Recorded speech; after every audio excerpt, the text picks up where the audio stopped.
Hello दोस्तों, मैं हूं अनुज वर्मा और आप देख रहे हैं एजे एजुकेशन वर्ल्ड। आज हम पढ़ेंगे अंतराल का चैप्टर नंबर 2 आरोहण। 11 वर्ष पहले मैं अपने गांव मही को छोड़ गया था। बस हमें देवकुंड के स्टॉप पर उतारकर आगे बढ़ गई तो मेरी नज़र सबसे पहले अपने गांव की ओर उठी। एक अजीब किस्म की लज्जा, अपनत्व और झिझक मुझे घेरने लगी। कोई मुझसे पूछे कि वह इतने साल कहाँ था।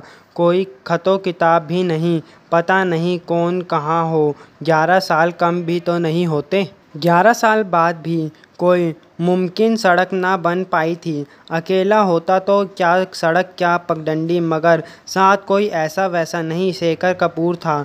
एक तो कपूर साहब का लड़का, दूसरा IAS ट्रेनिंग। शेखर अपने बाइनोकुलर से पहाड़ों और घाटियों को देखने में रमा हुआ था। मैं देखता हूँ कि इतने सालों बाद भी यहाँ ज़्यादा परिवर्तन नहीं हुआ। मैं अपने साथ शेखर को पैदल नहीं ले जाना चाहता था। हम एक चाय की दुकान पर गए। वहाँ पीने के लिए चाय लेकर उससे सवारी के लिए घोड़े मिलने की बात पूछी। चाय वाले ने पास बैठे एक लड़के को पुकारा और मही छोड़ आने को कहा। लड़का चुपचाप गया और घोड़े ले आया। दोनों घोड़ों का मेहनताना 100 रुपये तय हुआ। मैं शेखर घोड़े पर बैठ गए और वह लड़का मही घोड़े के आगे पैदल चलने लगा। पहले पहाड़ का रास्ता ठीक ठीक था। चारों ओर सुनहरी धूप खिली हुई थी। रास्ते में पेड़ लगाए और ऊंची नीची ढलानें आ जा रही थीं। सामने वाले पहाड़ पर बादल उमड़ रहे थे।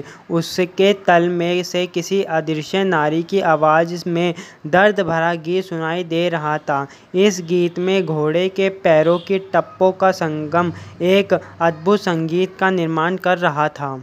कुछ देर बाद अचानक चलते चलते मैं रुका और बोला, इसी जगह मैंने धकेला था भूप दादा को। शेखर रुका और बोला, धकेला था? क्यों? वो मैं देवकुंड भाग गया था और भूप दादा मुझे खोजते हुए आए और मैं पकड़ा गया। उन्होंने मुझे पकड़े रखा ताकि मैं भाग न जाऊं।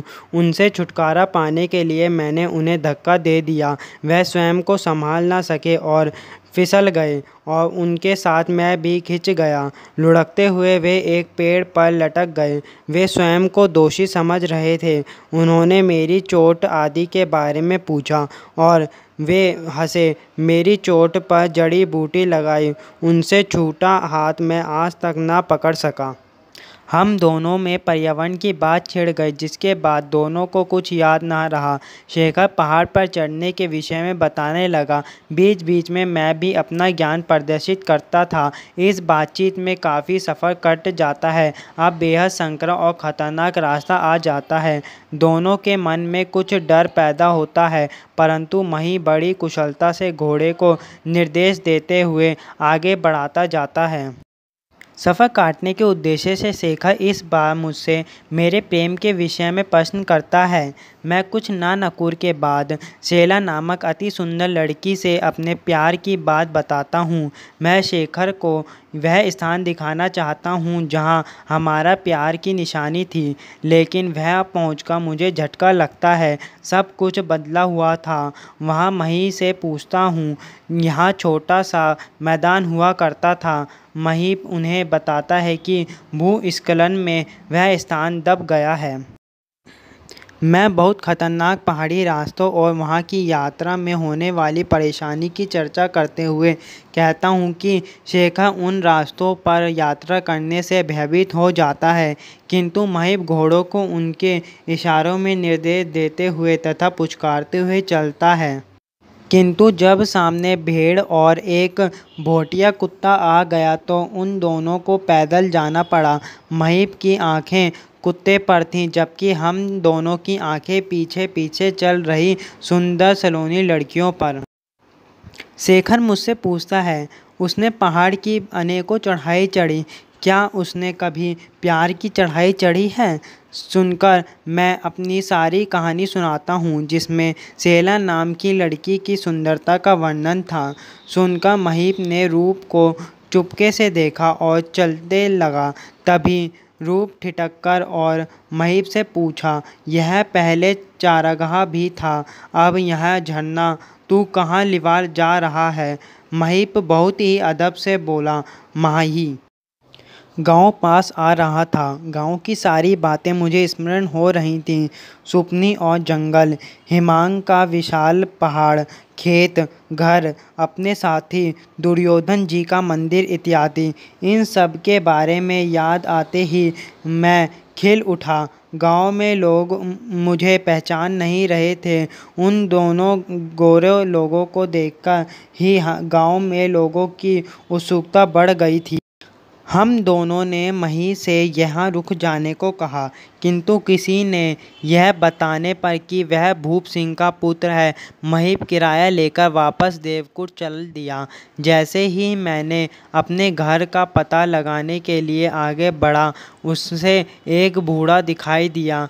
मैंने उससे मैंने अपने प्रदेश की भाषा को बोला, कहा, जानते हैं साहब। मैंने बताया कि वह राम सिंह का पुत्र हूँ और भूप सिंह का भाई।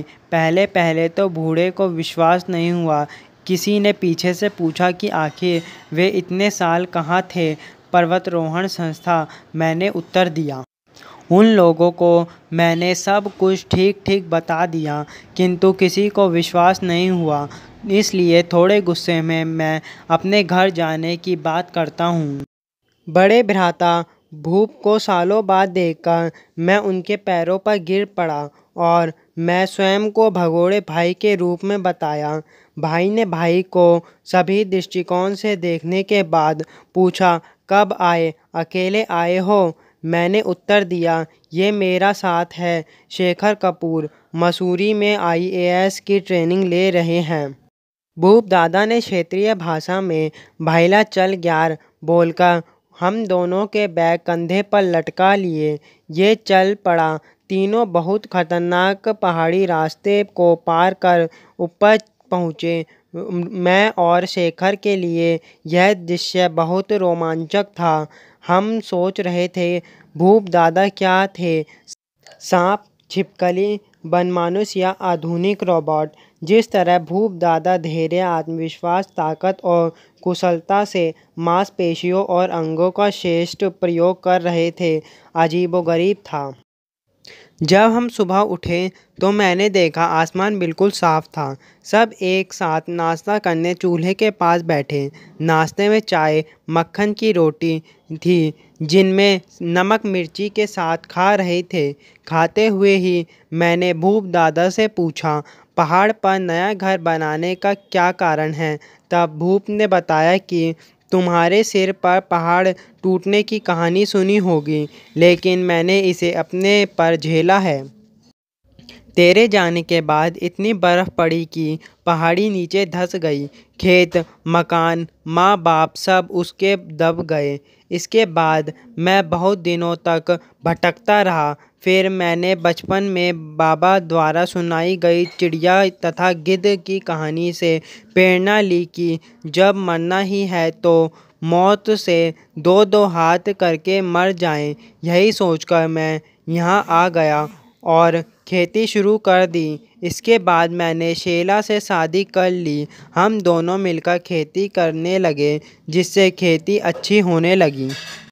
भूप दादा के कष्टों को सुनकर मैंने कहा, आपने बहुत दुख झेल लिया, लेकिन अब आप छोटे भाई आ गया है। आप मेरे साथ चलो और वहाँ आराम से रहना। शेखर भी रूप सिंह के प्रस्ताव का समर्थन करता है, लेकिन भूप उन्हें अपना तर्क देकर चुप करा देता है। इतने में बाहर से बैलों की आवाज़ आती है। दोनों बैल देखकर चौंक जाते हैं। भूप दादा बैलों को बांधते हैं और उनकी पत्नी बैलों को चारा देती है। भूप दादा उन्हें बताते हैं कि वे इन बैलों को भी कंधे पर लादकर लाए थे, लेकिन तब ये छोटे थे।